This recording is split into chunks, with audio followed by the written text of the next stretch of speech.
In 1910, the Australian government didn't invade a foreign country. They invaded their own. Not with bombs, not with bullets, not with armies marching through city streets. They came with paperwork. They came with suits and clipboards and government seals stamped in black ink. And they took the children. Not one child, not 10, not 100. Over a period of 60 years, from 1910 to 1970, Australian government officials forcibly removed between 100,000 and 300,000 Aboriginal children from their families. Let that number sit for a moment. 300,000 children, ripped from their mother's arms, driven away in government cars down red dirt roads while parents screamed and ran after the dust. And the world said nothing. Because the world didn't know.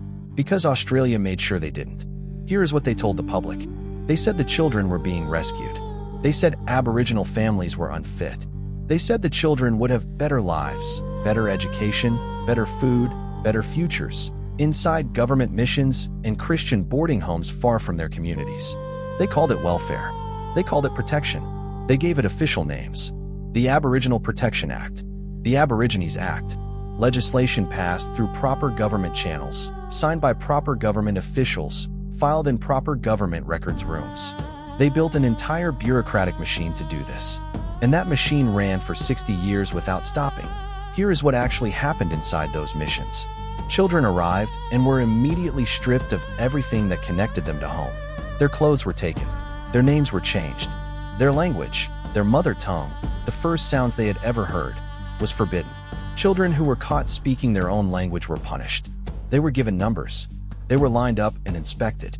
They were assigned identical uniforms, pale gray cotton, and placed in dormitories with iron beds and thin white blankets and wooden boxes where they were told to keep what little they owned. They were not allowed to ask for their mothers. Many of them never saw their families again. Some of them searched for 60 years. Some died still searching. The justification for all of this was written into official government policy. The chief protector of Aboriginals in Western Australia, a man named A.O. Neville, had the legal power to remove any Aboriginal child he decided needed to be removed. No court order required. No parental consent required. No appeal process. He once wrote publicly that within 3 generations, the Aboriginal race could be, in his words, absorbed into the white population. He didn't hide it. He said it in public, at conferences, in reports, in government correspondence. They were not hiding what they were doing. They were funding it. The Australian government allocated budget lines to child removal. They hired removal officers. They built and staffed the missions. They filled the filing cabinets. This was not a rogue operation.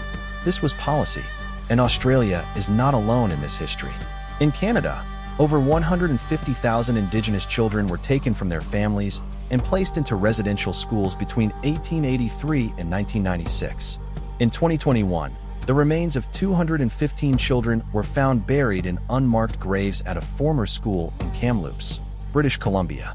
In the United States, Native American children were forcibly sent to off-reservation boarding schools under the slogan, and this is a real slogan, used by real officials, "Kill the Indian, save the man." Thousands of children died inside those schools. In Argentina, during the military dictatorship of the 1970s and 1980s, an estimated 500 children of disappeared parents were taken and given to military-aligned families. An organization called the Grandmothers of the Plaza de Mayo has spent decades finding them. In Ireland, the Magdalene Laundries held women and children for decades. Unmarked graves were found on the grounds of institutions run with full government knowledge. In Guatemala, during the Civil War, Indigenous Mayan children were removed from families massacred by government forces and placed with non-Indigenous families, a practice documented as part of a broader campaign of cultural erasure. Different countries, different names, same architecture. Strip the culture, erase the language, sever the bloodline, call it care. This is a pattern that runs through modern history like a scar. Back in Australia, the children who survived the missions grew up and came home, if they could find home. Many could not. They had lost their language. They had lost their connection to country. They had lost the knowledge that would have been passed from grandmother to mother to child. They arrived back in communities where they were strangers, and they carried what had been done to them in silence, because no one had given it a name yet. In 1995, the Australian Human Rights Commission launched a national inquiry. They interviewed over 500 survivors. They listened to stories that had never been told publicly before. In 1997, they published the findings in a report called Bringing Them Home. It was 689 pages long. It documented forced removal.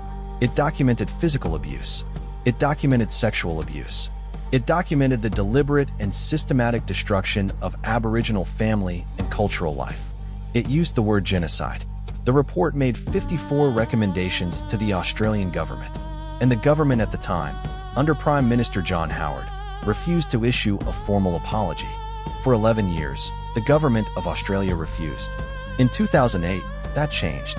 On February the 13th, the newly elected Prime Minister Kevin Rudd stood in the Australian Parliament and delivered a formal national apology to the stolen generations. The apology was televised. Aboriginal Australians gathered in public spaces, in community halls, outside Parliament, in the streets, to watch it. Some wept. Some sat in silence. Some walked away. Because an apology does not return 60 years of stolen children. An apology does not find the ones who are still lost. An apology does not undo the grief that passed from parent to grandchild in communities still carrying this wound today. And not one person, not one government official, not one removal officer, not one mission superintendent was ever prosecuted. Not one. Today, Aboriginal children in Australia are still removed from their families at a rate 12 times higher than non-Aboriginal children. The system changed its language. The outcomes did not. And most people watching this right now had never heard the name A.O. Neville before today. Most people watching this right now did not know about the missions, the uniforms, the numbers, the banned language, the children who searched until they died. Most people watching this right now did not know this happened. At scale, for 60 years, with government funding, in a country the world sees as peaceful, democratic, and just. That is exactly how systems like this survive. Not by being hidden in darkness, by being left out of the conversation. You just changed that. You watched until the end. That means something. Drop the word remember in the comments so we know you made it here. And so Facebook knows that people care about this history. If this story moved you, share it. Share it right now, before you scroll. Because every share puts this in front of someone who still doesn't know, and they need to. And if you want to leave a review on the Odd Archive page, telling people what kind of stories we cover, that review is one of the most powerful things you can do to help us keep bringing these buried histories to light. The children were taken in silence. The least we can do is make noise.